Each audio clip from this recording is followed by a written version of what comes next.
പ്രിയപ്പെട്ട പ്രേക്ഷകരെ, നമ്മൾ അടിവാരത്തെത്തിയപ്പോൾ ചില കാര്യങ്ങൾ തുറന്നു പറയാനൊരു സുഹൃത്ത് നമ്മുടെ അടുത്തേക്ക് വന്നിട്ടുണ്ട്. നമ്മൾ അദ്ദേഹത്തിൻ്റെ മുഖം കാണിക്കുന്നില്ല. അദ്ദേഹം എന്തായിരുന്നു, അദ്ദേഹം ലഹരി ഉപയോഗിച്ചിരുന്നത് എങ്ങനെയാണ്, എവിടെ നിന്നാണ് ഇതിൻ്റെ വഴികൾ തുടങ്ങിയ കാര്യങ്ങൾ അദ്ദേഹം നമ്മളോട് പറയും. ഒരാൾക്കൂട്ടത്തിന് മധ്യത്തിൽ വെച്ച് വേണോ എന്ന് ചോദിക്കുമ്പോൾ അതറിയണം പൊതുസമൂഹം എന്നുള്ളതാണ്. പക്ഷേ അദ്ദേഹത്തിൻ്റെ മുഖം നമ്മൾ ടെലിവിഷനിൽ കാണിക്കുന്നില്ല. പ്രേക്ഷകർക്കറിയാം, നമ്മൾ ഒരിക്കൽ സംപ്രേഷണം ചെയ്തൊരു വാർത്തയിൽ ഈ ലഹരി സംഘത്തിൻ്റെ ആക്രമണം ഉണ്ടായ വാർത്തയും പ്രേക്ഷകർ ഓർമ്മിക്കുന്നുണ്ടാവും. പക്ഷേ ഈ നാട്ടുകാർ തന്നെയാണ് ഇദ്ദേഹം ഇവിടെ വരുമെന്നും നമ്മളോട് പറയുമെന്നും പറഞ്ഞത്. അവരുമായി സംസാരിച്ചതിന് ശേഷമാണ് അദ്ദേഹം ഇവിടെ എത്തിയിരിക്കുന്നത്. പേടിയുണ്ടോ? ചെറുതായിട്ട് പേടിയുണ്ട്. ഓക്കെ, എന്താണ് യഥാർത്ഥത്തിൽ സംഭവിച്ചത്? ഞാൻ പേര് ചോദിക്കുന്നില്ല, നമ്മൾ ഒരു മിസ്റ്റർ എക്സ് എന്ന് വിളിക്കാം ഇദ്ദേഹത്തെ. എക്സിന് എന്താ സംഭവിച്ചത്? ഞാൻ 15 വർഷത്തോളമായിട്ട് ലഹരി യൂസ് ചെയ്യുന്നുണ്ട്. എല്ലാതരം സിന്തറ്റിക് ആയിട്ടും എല്ലാ തരത്തിലുള്ള ലഹരി യൂസ് ചെയ്തു. ഇപ്പോൾ എത്ര വയസ്സായി? 29 വയസ്സ്. അതായത് 14ാമത്തെ വയസ്സിലല്ല, 14 മുമ്പ് കഞ്ചാവൊക്കെ 10-12 വയസ്സ് മുതലേ യൂസ് ചെയ്യുന്നുണ്ട്. 12ാമത്തെ വയസ്സിൽ, അതായത് 8ാം ക്ലാസ് മുതലേ യൂസ് ചെയ്യുന്നു. 8ാം ക്ലാസ്സിൽ പഠിക്കുമ്പോഴാണ് ആദ്യം കഞ്ചാവ് തന്ന കഞ്ചാവ്. അത് ഓർമ്മയില്ല. ആദ്യമായി തന്ന ആളെ സുഹൃത്താണോ അതോ പുറത്തുനിന്നുള്ള സുഹൃത്താണ്? ക്ലാസ്സിൽ പഠിക്കുന്ന ആളാണോ സീനിയർ? ക്ലാസ് പഠിക്കുന്ന സമയത്ത് ആൽക്കഹോളിക് ആയിരുന്നു. ആ സമയം മുതലേ ആൽക്കഹോളിക് കൂടി. 8ാം ക്ലാസ് ആവുന്ന സമയത്ത് മദ്യം ഉപയോഗിച്ചിട്ടുണ്ട്. ഓക്കെ, ഇത് ആദ്യം മദ്യം ഒഴിച്ചു തന്നത് ആരാ? അതും സ്കൂളിൽ തന്നെ, ഫ്രണ്ട് തന്നെ. സ്കൂളിൽ തന്നെയാണ്? അതെ, സ്കൂളിൽ നിന്നാണ് ആദ്യം മദ്യം ഒഴിച്ചു കിട്ടുന്നത്. അതെ. അപ്പം അതിനുശേഷം പിന്നീട് അതിന്റെ ലഹരി പിടിച്ചു. 8ാം ക്ലാസ് 9ാം ക്ലാസ് ആകുമ്പോഴേക്കും മദ്യം ലഹരി പിടിച്ചു തുടങ്ങി, ബിയറൊക്കെ കഴിച്ചു തുടങ്ങി. അപ്പം കഞ്ചാവ് കിട്ടുന്നതും 8ാം ക്ലാസ്സിലാണ്. അതെ. അങ്ങനെ കഞ്ചാവ് ഉപയോഗിച്ച് എന്തായിരുന്നു അതിന്റെ ഒരു ആ സമയത്ത് ഉപയോഗിച്ച് തുടങ്ങുമ്പോൾ ഉള്ളൊരു അവസ്ഥ? ഒരു ലഹരിയായിരുന്നു. അത് ഇപ്പോൾ തുടർന്ന് ഇപ്പോൾ ഒരു 4 മാസം മുമ്പ് വരെ എൻ്റെ കൂടെ ഉണ്ടായിരുന്നു. ആദ്യം കഞ്ചാവ് ഉപയോഗിച്ച് തുടങ്ങിയിട്ട് മറ്റ് ലഹരിയിലേക്ക് കടന്നത് എപ്പോഴാണ്? മറ്റു ലഹരിയിലേക്ക് കടന്നപ്പോൾ ഒരു 5 വർഷം മുമ്പായിരുന്നു. ഞാൻ പഠിക്കാൻ പോയത് ഡൽഹിയിലായിരുന്നു പഠിച്ചത്. ഡൽഹി പഠിക്കാൻ പോയി. ഈ കഞ്ചാവ് ഉപയോഗിച്ച് കഴിഞ്ഞിട്ട് അത് നിർത്തണമെന്ന് എപ്പോഴെങ്കിലും തോന്നിയിരുന്നു? പക്ഷെ സാഹചര്യങ്ങൾ പറ്റിയില്ല. നിർത്താൻ പറ്റുന്നില്ല. ഉപയോഗിച്ച് കഴിഞ്ഞിട്ടൊരു ഘട്ടം വീട്ടുകാർ അറിഞ്ഞിരുന്നോ താങ്കൾ ഇത് ഉപയോഗിക്കുന്നവർ? അത് ആദ്യം മുതലേ അറിയാമായിരുന്നു. അപ്പോൾ വീട്ടുകാരെന്ത് പറഞ്ഞു? ഒരുപാട് ചികിത്സിച്ചു. പക്ഷെ അപ്പോൾ ഒന്നും കൂട്ടുകെട്ട് കാരണോ. ഈ ചികിത്സിച്ച് പുറത്തിറങ്ങിയിട്ടും വീണ്ടും കഞ്ചാവ് കിട്ടുമോ? ഞാൻ 5 പ്രാവശ്യം ട്രീറ്റ്മെന്റ് എടുത്തിട്ടുണ്ട്. ഇപ്പോൾ ലാസ്റ്റ് ട്രീറ്റ്മെന്റിലാണ് ഇപ്പോൾ ക്ലിയർ ആയി കിട്ടിയത്. ഇനി പോരുത്. അപ്പോൾ ഈ മാത്രമല്ല, ഈ 4 തവണ ഉപയോഗിച്ചിട്ടും തിരിച്ചു വരുമ്പോൾ ആരാ ഇതിനെ പ്രോത്സാഹിപ്പിക്കുന്നത്? കൂട്ടുകെട്ട്. അവരെന്താ പറയുക? അവര് പറയല്ല, അവര് ഉപയോഗിക്കാൻ ആ കൂട്ടുകെട്ടിലേക്ക് പോകും. ഇപ്പൊ ഏത് സമയത്താണ് നിങ്ങളിത് ഉപയോഗിക്കുന്നത്? അങ്ങനെയല്ല, രാത്രിയാണോ വൈകുന്നേരം ഒരുമിച്ചിരിക്കുമ്പോഴാണോ? കൂട്ടുകൂടുമ്പോൾ സമയത്തിന് പ്രസക്തി ഇല്ലല്ലോ. കൂട്ടുകൂടുമ്പോൾ എപ്പോഴായാലും ഇത് വേണം. അപ്പോൾ ഇത് കിട്ടിയില്ലെങ്കിൽ ബുദ്ധിമുട്ടായിരുന്നു? ബുദ്ധിമുട്ടായിരുന്നു. എന്ത് ബുദ്ധിമുട്ടാണ് തോന്നുന്നത്? നമുക്കൊരു മാനസിക പിരിമുറുക്കമാണ്. ഭയങ്കര ബുദ്ധിമുട്ടായിരിക്കും. ഇത് ഉപയോഗിച്ച് കഴിഞ്ഞാൽ മുമ്പിലുള്ള ആളുകളെ അവരാണ് ഇത് ചെയ്യാൻ പാടില്ല അങ്ങനെയൊന്നും തോന്നില്ലല്ലേ? ഒന്നും തോന്നില്ല. അക്രമവാസന ഉണ്ടാവും. ഞാനും ഒരവസരത്തിൽ അത്തരത്തിൽ ചെയ്തിട്ടുണ്ട്. എന്ത് ചെയ്തു? ഞാൻ ഒരാളെ ഇതേ അങ്ങാടിയിൽ നിന്ന് കത്തിയെടുത്ത് വെട്ടിയിട്ടുണ്ട്. ഇവിടെയോ? അടിവാരത്ത് വെച്ച് വെട്ടിയിട്ടുണ്ടോ? അടിവാരത്ത് വെച്ച്. ആണോ?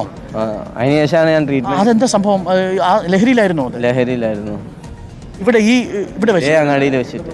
എന്തിനായൊക്കെ എന്തെങ്കിലും പറ്റിയോ? കുറച്ച് സീരിയസ് ആയിരുന്നു. അപ്പൊ ഈ വാക്ക് തർക്കം ഉണ്ടായപ്പോൾ ലഹരിയുടെ അടിസ്ഥാനത്തിൽ ചെയ്തതാണ്? സ്വമേധയാ? ഒരു തർക്കവും ഇല്ല, അയാളുടെ പിണക്കവും ഇല്ല. അപ്പൊ അങ്ങനെ അയാളെ അവിടെ വെച്ച് വെട്ടി. അപ്പൊ വെട്ടുമ്പോ ഇത് ചെയ്യുന്നത് ഒരാളെ വേദനിപ്പിക്കാനൊന്നും സമയത്ത് ലഹരിയായിരുന്നു ചെയ്തത്, ഞാനല്ല. അപ്പൊ എന്ത് കഴിച്ചിട്ടാ വന്നത്? അപ്പൊ ആൽക്കഹോൾ ഇല്ല, എല്ലാ ലഹരിയും ഉണ്ടായിരുന്നു. ഈ 5 വർഷം മുമ്പ്, അപ്പം 8ാം ക്ലാസ്സിൽ തുടങ്ങി മദ്യവും കഞ്ചാവും ഉപയോഗിച്ച് തുടങ്ങി. അതിനുശേഷം മറ്റ് രാസലഹരിയിലേക്ക് കടന്നത് 5 വർഷം മുമ്പാണ്. അതെ. അത് ആരാ തരുന്നത്? അത് സുഹൃത്തുക്കൾ തന്നെ. അല്ല, വീഡിയോ എടുക്കരുത്, ഫോട്ടോ എടുക്കരുത്, മൊബൈൽ ഫോൺ ചെയ്തു. ഓക്കെ. അപ്പോൾ ഈ രാസലഹരി ആദ്യം തന്നത് ആരാണെന്ന് ഓർമ്മയുണ്ടോ? പേര് കാര്യങ്ങളോ? ഇല്ല. അത് ഈ നാട്ടിൽ തന്നെയാണോ കിട്ടിയത് അതോ ഡൽഹിയിൽ നിന്നാണോ? ഡൽഹിയിൽ നിന്നാണ് ഞാൻ സ്റ്റാർട്ട് തുടങ്ങുന്നത്. പക്ഷെ അത് നാട്ടിലുണ്ടായിരുന്നു. നാട്ടിൽ വരുമ്പോൾ നാട്ടിൽ നിന്ന് കിട്ടുമായിരുന്നു. ഈ കഞ്ചാവും മദ്യവും അല്ലാതെ ഉപയോഗിച്ചത് ഏത് ലഹരിയാ? ആദ്യം മെത്താഫിറ്റമിൻ. അത് കിട്ടി. അത് ഉപയോഗിച്ചു. അത് ഉപയോഗിച്ച് കഴിഞ്ഞപ്പോൾ എന്താ തോന്നിയത്? ഭയങ്കര ആവേശം തോന്നി. എനർജറ്റിക് ആയി, ഭയങ്കര എനർജി വരുന്ന പോലെ അല്ലേ? അത് എവിടെ നിന്നാണ് അത് ആദ്യം ഉപയോഗിച്ചത്? ഡൽഹിയിൽ നിന്നാണ്. പിന്നീട് ഈ കമ്പനികൾ പാർട്ടി വിടാൻ പോകുമ്പോൾ ഇത് സ്ഥിരമായിട്ട് ഉപയോഗിച്ച് തുടങ്ങിയോ? സ്ഥിരമായിട്ട് ഉപയോഗിച്ചു. പിന്നെ അതില്ലാതെ പറ്റാതായി.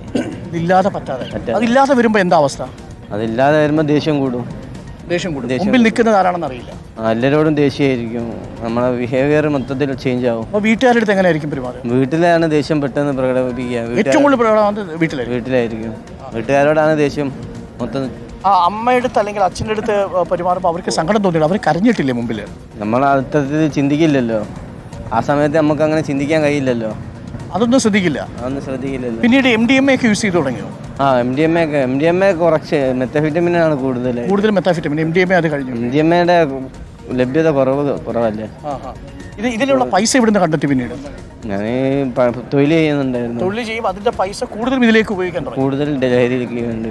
അപ്പോൾ കൂട്ടുകാർ ആരും പറഞ്ഞില്ലേ ഇതൊന്നും മാറ്റണം, ഇതൊന്ന് രക്ഷപ്പെടണം, അങ്ങനെ ആഗ്രഹം തോന്നിയില്ലേ എപ്പോഴെങ്കിലും? തരത്തിൽ കൂട്ടുകെട്ടുകൾ കുറവായിരുന്നു. ഉള്ളതെല്ലാം ഈ കൂട്ടുകെട്ടുകളും ലഹരി കൂട്ടുകെട്ടുകൾ. അപ്പോൾ എവിടെയാണ് നിങ്ങൾ ഇത് കഴിച്ചിട്ട് പോയിരിക്കുക ഇത്തരം സമയങ്ങളിൽ? ട്രാവൽ ചെയ്തിട്ടിരിക്കും. ട്രാവൽ വണ്ടിക്കകത്തിരുന്ന് കഴിയും? കാറിനകത്ത് അല്ലാതെ ഇവിടെ ഒരുപാട് ഇത് ഫോറസ്റ്റ് ഏരിയ അല്ലേ. ഫോറസ്റ്റ് ഏരിയക്കുള്ളിൽ പോകും. ഫോറസ്റ്റ് ഏരിയ ഈ കൂട്ടുകാരും വരും.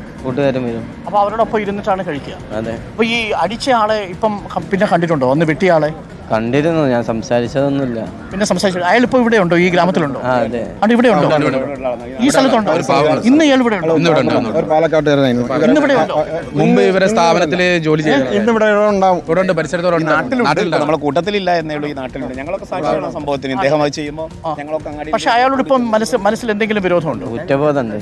കുറ്റബോധമുണ്ട്. നമുക്ക് അയാളെ ഒന്ന് കൊണ്ടുവന്നാലോ? ഒന്ന് കൊണ്ടുവരാൻ പറ്റും. എനിക്കൊന്ന് ഇതിപ്പോ എത്ര വർഷം മുമ്പായി സംഭവം? അതെ, ആ സെറ്റിൽമെന്റും കൂടിയല്ലേ കാര്യത്തിൽ. ഇപ്പൊ ലഹരി ഇറങ്ങിയല്ലോ ഇയാളെ സമയം. പക്ഷെ ആ കേസുണ്ടായിരുന്നു അല്ലേ? കേസൊരു വഴിക്ക് പോകട്ടെ. പക്ഷെ അതല്ലല്ലോ, പിന്നെ തീർച്ചയായിട്ടും ഒഴിവാക്കാൻ പറ്റും. അദ്ദേഹത്തെ കൊണ്ടുവന്നിട്ടുണ്ടായിരിക്കും. അപ്പൊ ആ സമയത്ത് അത് ചെയ്ത് കഴിയുമ്പോഴേ ആളിവിടെ ഉണ്ട്. അതില്ല, ഇവിടെ ഇല്ല, ഇപ്പൊ വരില്ല. അല്ല, അതിനകത്ത് നിയമപരമായ സെറ്റിൽമെന്റ് അല്ല നമ്മൾ ഉദ്ദേശിച്ചത്. പക്ഷേ ലഹരി ഇറങ്ങി കഴിഞ്ഞ ശേഷം അദ്ദേഹത്തോട് മാപ്പ് പറയണമെന്നൊക്കെ തോന്നി അല്ലേ? അല്ലേ? അപ്പൊ ഇത് ചെയ്യുന്ന സമയത്ത് എന്തോ ഒരു വലിയ കാര്യം ആവേശത്തോടെ ചെയ്യുന്ന പോലെയായിരുന്നു. ആ സമയത്തുള്ള കാര്യത്തിനെ കുറിച്ച് പിന്നെ ഓർമ്മയില്ല. ആ സമയത്ത് അത്രത്തോളം അയ്യിലായിരുന്നു, ലഹരിയിലായിരുന്നു. പിന്നീട് ഇതിൽ നിന്ന് രക്ഷപ്പെടണമെന്ന് അവസാനം ഉറപ്പിച്ചത് എപ്പോഴാണ്? ഏത് ഘട്ടത്തിലാണ് 5ാമത്തെ തവണ പോയത്? ഇപ്പോൾ എത്ര നാളായിട്ട് ഉപയോഗിക്കുന്നില്ല? റിമാൻഡിലായിരുന്നു. റിമാൻഡിൽ നിന്ന് ഇറങ്ങിയതിനു ശേഷം വീട്ടുകാർ തമ്മിൽ ഇരുന്ന് സംസാരിച്ചപ്പോൾ. ഈ കച്ചവടം ചെയ്തിട്ടുണ്ടോ ഇതെപ്പോഴെങ്കിലും? ഇല്ല, ഇതുവരെ ചെയ്തിട്ടില്ല. ഉപയോഗിക്കുക. ഇത് എവിടെ നിന്നാണ് ഏറ്റവും കൂടുതൽ വരുന്നത്? നിങ്ങളുടെ ബാംഗ്ലൂരിൽ നിന്ന് ആരാ അത് കൊണ്ടുവരുന്നത് കൂടുതലും? ഈ വിദ്യാർത്ഥികളും ഒക്കെ കൊണ്ടുവരുന്നതായിട്ട് കേട്ടിട്ടുണ്ട് ബസ്സുകളിൽ. ബാംഗ്ലൂരിൽ നിന്ന് കൊണ്ടുവരുന്ന ഒരുവിധം എല്ലാവരും കൊണ്ടുവരും. മറ്റു വാഹനങ്ങളിലും കൊണ്ടുവരും. ഈ അടിവാരത്തും താമരശ്ശേരിയിലും ഒക്കെ അതിന്റെ സപ്ലൈ ചെയ്യുന്നുണ്ടോ? സപ്ലൈ ചെയ്യുന്നുണ്ട്, ഒരുപാടുണ്ട്. ഇവിടെ ഈ അടിവാരത്തുണ്ടോ? അടിവാരത്തുണ്ട് ഒരുപാട് സപ്ലൈ. ഈ നാട്ടുകാരിൽപ്പെട്ടവരും ചിലപ്പോൾ ചിലരെങ്കിലും അതിനകത്ത് ഭാഗമാക്കാണോ? ഉണ്ട്, ഒരുപാട് പേരുണ്ട്. അവരെ നമുക്ക് കണ്ടെത്തി പോലീസിനോ എക്സൈസിനോ ഏൽപ്പിക്കാൻ കഴിയുമോ ഇനി നമുക്ക്? അതിനുള്ള ഒരുപാട് സംഘടനകളും ഉണ്ടല്ലോ നാട്ടിൽ തന്നെ. ഒരുപാട് സംഘടനകളും ഉണ്ട്. അടിവാരത്തുമുണ്ട്, താമരശ്ശേരിയിലുമുണ്ട്, ഈങ്ങപ്പുഴയിലും ഒക്കെ ഉണ്ട്. മറ്റ് സ്ഥലങ്ങളിൽ നിന്ന് വരുന്നവരും ഇവിടുന്ന് ഉപയോഗിക്കാറുണ്ട്.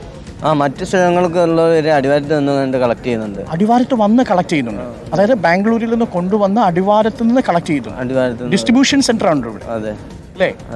അതാണ് ഇവിടുത്തെ ഒരു പ്രധാനപ്പെട്ട. ഈ യാസിന്റെ മാഷിക്കിനെയൊക്കെ അറിയായിരുന്നോ? അവരെപ്പോഴെങ്കിലും അവരുമായിട്ട് ഈ വ്യാപാരം നടത്തുകയോ അല്ലെങ്കിൽ അങ്ങനെയുള്ള ഇടപാടുകൾ ഉപയോഗിക്കുന്ന വേളയിൽ അങ്ങനത്തെ സ്ഥലത്ത് നിന്ന് മീറ്റ് ചെയ്തിട്ടുണ്ട്, ഉപയോഗിച്ചിട്ടുണ്ട്, കണ്ടിട്ടുണ്ട്. ഈ 4-ാം വളവിലൊക്കെ പോയിട്ടുണ്ടോ നിങ്ങൾ? 4-ാം വളവിലൊക്കെ പോയിട്ടുണ്ട്. 4-ാം വളവ് അങ്ങനത്തെ സ്ഥലങ്ങളിൽ നിന്നാണ് മീറ്റ് ചെയ്തത്. ഈ രണ്ടുപേരെ മീറ്റ് ചെയ്തിട്ടുണ്ട്. അങ്ങനെയുള്ള സ്ഥലങ്ങൾ മീറ്റ് ചെയ്തിട്ടുണ്ട്.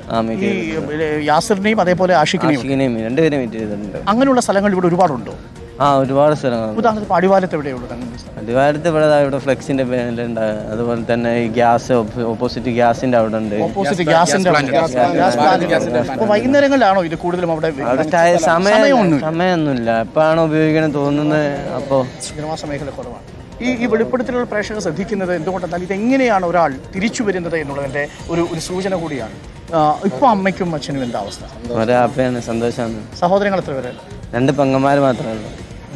ഇത് കഴിക്കുന്ന സമയത്ത് അവരോടുണ്ടായിരുന്നു വന്ന് പണ്ട്? അന്നപ്പോഴത്തെ സിറ്റുവേഷനൊക്കെ വളരെ അവർക്ക് സന്തോഷമല്ലേ? വളരെ സന്തോഷം. ഇനി ആരെങ്കിലും MDMA ആയിട്ട് വന്നാൽ എന്ത് ചെയ്യും? ഇല്ല, ഉപയോഗിക്കില്ല. മെറ്റാഫിറ്റമിൻ ഒന്നും ഉപയോഗിക്കില്ല. സിഗരറ്റ് പോലും വലിക്കില്ല.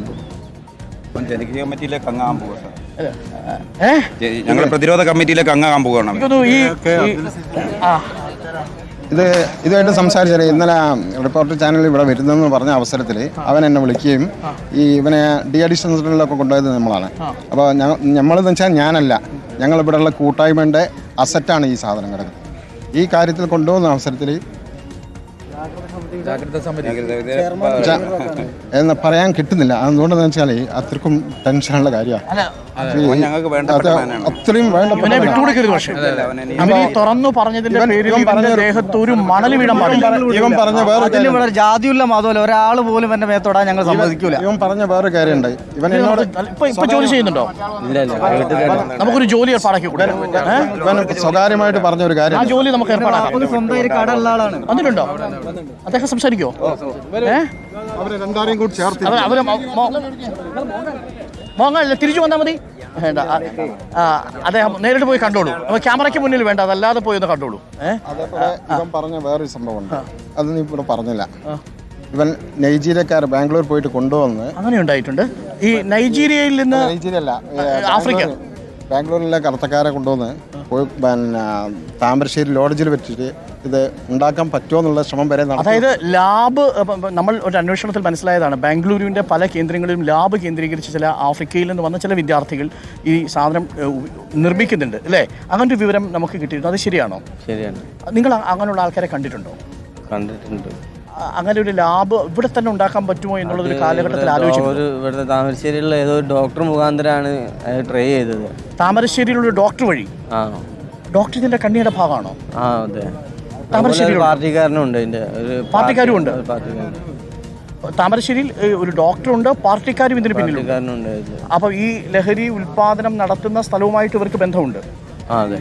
അപ്പൊ അങ്ങനെയുള്ള ആൾക്കാർ ഇവിടെ കൊണ്ടുവന്നിട്ടുണ്ട്. അതെ, ഇവിടെ കുക്ക് ചെയ്യിക്കാൻ വേണ്ടിയിട്ട് ശ്രമിച്ചിട്ടുണ്ട്. ഉണ്ടാക്കാൻ വേണ്ടി എവിടെ കൊണ്ടുവന്നത്? അത് തുഷാരഗിരിയില്ലേ? തുഷാരഗിരി കൊണ്ടുവന്ന് ഈ ലഹരി നിർമ്മിക്കാൻ വേണ്ടിയിട്ട് ശ്രമം നടത്തിയിട്ടുണ്ട്. ഒരു പ്രാവശ്യം തുഷാരഗിരി കൊണ്ടുവന്നിരിക്കുന്നത്, പിന്നെ അതല്ലാതെ അവിടെയൊക്കെ പോയതെന്ന് അറിയില്ല. എന്നിട്ട് ഇത് ശരിക്കും ഫലവത്തായോ? ഉണ്ടാക്കാൻ പറ്റുമോ എന്നിട്ട് അവിടെ? ഈസി, അത് ഉണ്ടാക്കാൻ അറിയുന്നവന് ഇപ്പൊ ഈസി ഉള്ള കാര്യമാണ്. ഇത് താങ്കൾക്ക് ഉണ്ടാക്കാൻ അറിയോ? അറിയില്ല. ഇത് ഉണ്ടാക്കാൻ അറിയുന്നതിന് ഈസിയാ? ഉണ്ടാക്കാൻ അറിയുന്നവന് ഇത് ഈസിയാ. മറ്റു പദാർത്ഥങ്ങൾ കൊണ്ടുവന്ന് മാത്രം കിട്ടിയാൽ മതി. ഇപ്പൊ ആരെങ്കിലും ഈ പരിസരത്ത് ഉണ്ടാക്കുന്നുണ്ടോ? അറിയില്ല, അപ്പൊ അതിനെ കുറിച്ചൊന്നും അറിയില്ല. പക്ഷെ അന്ന് അങ്ങനെ ഒരു ശ്രമം നടത്തിയിരുന്നു അല്ലേ? എത്ര കാലം മുമ്പ്? അത് കുറച്ചു കാലം മുമ്പ് അല്ലേ?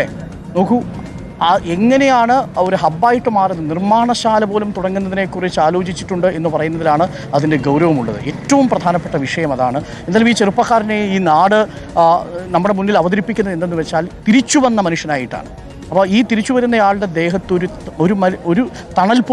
ഒരു മണൽത്തിരി പോലും വീഴാൻ പാടില്ല എന്നുള്ളത് ഈ നാടിൻ്റെ ഉത്തരവാദിത്വം കൂടിയായി മാറിയിട്ടുണ്ട്.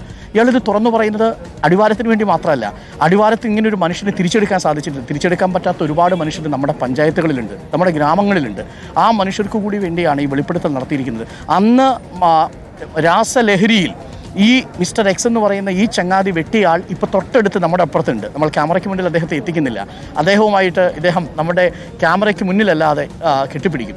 പക്ഷേ അതുകൊണ്ട് കേസ് അവസാനിക്കുന്നില്ല. കേസ് ആ വഴിക്ക് പോകും. അത് കേസ് അദ്ദേഹം നേരിടും. അത് ചെയ്ത കുറ്റത്തിൻ്റെ ശിക്ഷ എന്താണെന്ന് ഏറ്റുവാങ്ങുകയും ചെയ്യും. അതിലല്ല, പക്ഷേ ആ ലഹരി ഇറങ്ങിയപ്പോൾ ഒരു മനുഷ്യനായി മാറി എന്നതാണ് കഥ. ഒരു മനുഷ്യനെ മനുഷ്യനല്ലാതാക്കി മാറ്റുന്ന ഒന്നാണ് എന്നുള്ളത് ഒരിക്കൽ കൂടി ഓർമ്മിപ്പിക്കുന്നു. ലഹരിയും വേണ്ട, ലഹളയും വേണ്ട എന്ന് നമ്മളോട് പറയുന്നത്, ഏറ്റവും അത് പറയാനുള്ള യോഗ്യത ഈ ചെറുപ്പക്കാരനാണ്. ഞങ്ങൾ അത് പറഞ്ഞുകൊണ്ട് നമുക്കിതിന് അവസാനിപ്പിക്കാമെന്ന് തോന്നുന്നു അല്ലേ? ലഹരിയും വേണ്ട, ലഹളയും വേണ്ട. അപ്പോൾ ഈ ക്യാമറയ്ക്ക് തിരിയണ്ട. കാരണം ഇതൊക്കെ എനിക്കറിയാം, നിരീക്ഷിക്കുന്ന ആളുകളുണ്ട്, പ്രത്യേകിച്ച് ഈ ഭാഗത്തുള്ള മനുഷ്യരുണ്ട് എന്നുള്ളതാണ്. ഈ നാട് ഒരുമിച്ച് നിന്നാൽ ഈ മനുഷ്യൻ്റെ ഒന്നും സംഭവിക്കാൻ പോകുന്നില്ല എന്നുള്ളതാണ് അല്ലേ? അപ്പോൾ നമ്മൾ ഈ നാട് തന്നെയാണ് ഇവരെ കൊണ്ടുവന്നത്. നമുക്കിപ്പോൾ മറ്റൊരു സംഘടനയിൽപ്പെട്ടവർ കൂടി എത്തിയിട്ടുണ്ട്. ഇത് കിങ്ഡം ഓഫ് സഫാരി എന്ന് പറയുന്ന നമ്മുടെ വാഹനങ്ങളുടെ ഒപ്പം ഉണ്ടായിരുന്ന വാഹനയാത്രയിൽ പങ്കെടുത്ത സഫാരിയുടെ സംഘടനയാണ്, സഫാരി ഓണേഴ്സിന്റെ സംഘടന അല്ലേ? ഓൾ കേരള ഓണേഴ്സിന്റെ സഭ. ഓൾ കേരള. എന്താണ് ഇങ്ങനെ ഒരു സംഘടന വരാൻ കാര്യം? സഫാരിയുടെ പ്രത്യേകത, ഞങ്ങൾ ആക്ച്വലി ഒരു വണ്ടി ഭ്രാന്തന്മാരാണ്. അതിലേറെ ഒത്തിരി സഫാരി ഇഷ്ടപ്പെടുന്നു. അതാണ് ലഹരി, വണ്ടിയാണ് ഇവർക്ക് ലഹരി. ഒരു തരത്തിലുള്ള രാസലഹരിയുമില്ല. അപ്പോൾ കിങ്ഡം ഓഫ് ലഹരി ഒരു പരിപാടി സംഘടിപ്പിക്കുന്നുണ്ട് കേരള പോലീസുമായിട്ട് ചേർന്നിട്ട്, say no to drugs campaign അല്ലേ? അപ്പോൾ ആ ക്യാമ്പയിനും കൂടി ഇവിടെ തുടക്കമാവുകയാണ്. നമുക്കൊപ്പം ഇനി വരും ദിവസങ്ങളിലും നമ്മുടെ ക്യാമ്പയിനുകളിലും kingdom of safari and association of Tata safari owners കൂടി നമുക്കൊപ്പം പങ്കെടുക്കും. നിങ്ങൾ എവിടുന്നാണ് വന്നത്? എറണാകുളം, തൃശ്ശൂർ, കാസർഗോഡ്. ഞങ്ങൾ ഇപ്പോൾ 5 വണ്ടിയുണ്ട്. 5 സഫാരി വണ്ടികൾ നമുക്കൊപ്പം ഉണ്ടായിരുന്നു. ഈ വണ്ടി വരുന്നത് എന്തെന്ന് വെച്ചാൽ നമ്മുടെ ഈ വാഹനയാത്രയുടെ ഭാഗമാവുകയാണ്. ഒരു മെസ്സേജ് ഉണ്ട്, സേ നോ ടു ഡ്രഗ്സ്. വാഹനം ഓടിക്കാൻ താല്പര്യമുള്ളവർ വാഹനം ഓടിക്കുക, അത്തരം ലഹരികൾ കണ്ടെത്തുക എന്നുള്ളതാണ്. ഇനി നമസ്കാരം. നമ്മുടെ great mud escape Sajeer Kanjiravila അല്ലേ? സജീറാണ് എൻ്റെ പൈലറ്റ്. സജീർ മഡ് എസ്കേപ്പ് ഒക്കെ നടത്തിയ കക്ഷിയാണ്. അതാണ് സുരക്ഷിതമായി നമ്മുടെ അടിവാരത്ത് കൊണ്ട് എത്തിച്ചിട്ടുണ്ട്. Thank you. അപ്പോൾ നമ്മുടെ പൈലറ്റ് ഓഫ് റോഡ് വാഹനം. ഹായ്. അഡ്വഞ്ചർ ക്ലബ് ചെറുവാടി സംഘടിപ്പിക്കുന്ന 3 ഏപ്രിൽ 5, 6 തീയതികളിൽ ദ ഗ്രേറ്റ് മഡ് എസ്കേപ്പ്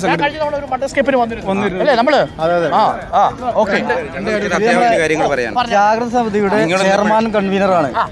നിങ്ങൾ ഇന്ന് നിങ്ങൾക്ക് മനസ്സിലായി, രാവിലെ 6:30 നിങ്ങൾ ഈങ്ങാപ്പുഴയിൽ നിന്ന് ആരംഭിച്ച ഈ പരിപാടി ഇവിടെ എത്താൻ മണിക്കൂറുകളെടുത്ത് ഈ നാട്ടിലെ ജനങ്ങളുടെ ഈ വികാരം നിങ്ങൾ മനസ്സിലാക്കി കഴിഞ്ഞ്. ഞങ്ങൾക്ക് പറയാനുള്ളത്, ഞങ്ങൾക്ക് ഇവിടെ ഇത്തരം വിഷയങ്ങൾ ഉണ്ടാകുമ്പോൾ ആദ്യമായിട്ട് ബന്ധപ്പെടാനുള്ളത് പോലീസ് സ്റ്റേഷനാണ്. അടിവാരത്ത് ഈ ചുരമുള്ളത് കൊണ്ട് മാത്രം തന്നെ എന്ത് ചെയ്യണം, പോലീസ് സ്റ്റേഷൻ അനുവദിക്കേണ്ടതാണ്. താമരശ്ശേരിയെ സംബന്ധിച്ചിടത്തോളം ധാരാളം മേഖല അടങ്ങുന്നൊരു സ്റ്റേഷനാണത്. ധാരാളം പരാതികൾ എത്തുന്നുണ്ട്. ഒരു വിപുലമായ ഒരു മേഖലയാണ്. അവിടെ നിന്നാണ് ഞങ്ങൾക്ക് കൂടെ സംരക്ഷണം തരേണ്ടത്. ഒരു ഔട്ട് പോസ്റ്റ് ഇവിടെ ഉണ്ട്. ആ ഔട്ട് പോസ്റ്റിൽ എന്തില്ല, പോലീസുകാരുണ്ടെന്നല്ലാതെ അവർക്ക് ഞങ്ങളെ സഹായിക്കാൻ കഴിയുന്നില്ല. അവരുടെ കയ്യിൽ ഒരു വണ്ടി പോലുമില്ല. ഞങ്ങൾ പലപ്പോഴും അവരുടെ അടുത്തേക്ക് ചെന്നിട്ടുണ്ട് പ്രശ്നങ്ങളുമായിട്ട്. ഇങ്ങനെ ആളുകളെ കണ്ടെത്തുമ്പോൾ വണ്ടിയില്ലേ അവർക്ക്? ഒരു ബൈക്കാണുള്ളത്.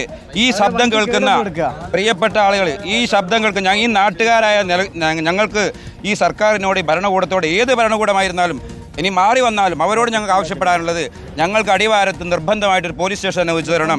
ഇപ്പോഴുള്ള ഈ ഔട്ട് പോസ്റ്റിൽ സ്ട്രെങ്ത് വർദ്ധിപ്പിച്ച് കൊടുക്കണം. അവർക്കൊരു വാഹനം ഏർപ്പാടായി കൊടുക്കണം. ജനങ്ങൾ തയ്യാറായി കഴിഞ്ഞു. ഡിപ്പാർട്ട്മെൻറ്റും പോലീസും ഒപ്പം നിന്ന് കഴിഞ്ഞാൽ ഇത് ഈ നാട്ടിൽ നിന്ന് ഞങ്ങൾ നിർമ്മാർജ്ജനം ചെയ്യും. അതിൽ ഏറ്റവും വലിയ ഉദാഹരണമാണ് ഞങ്ങൾ കൊണ്ടുവന്ന ചെറുപ്പക്കാരൻ. ഞങ്ങൾ ജനകീയ മുന്നണിയുടെ ഏറ്റവും വലിയ നേട്ടമാണത്. അതാണ് പ്രത്യേകിച്ച് പറയാനുള്ളത്. ഇത് 50 കിലോമീറ്റർ ആണ് അത്രേ താമരശ്ശേരി സ്റ്റേഷന്റെ പരിധി എന്ന് പറയുന്നത്. എങ്ങനെയാണ് ഇത്രയും അധികം ആളുകളെ? അപ്പോൾ നമുക്ക് ആ പോലീസ് സ്റ്റേഷനിലേക്ക് തിരികെ വരണം എന്നുള്ളതാണ്.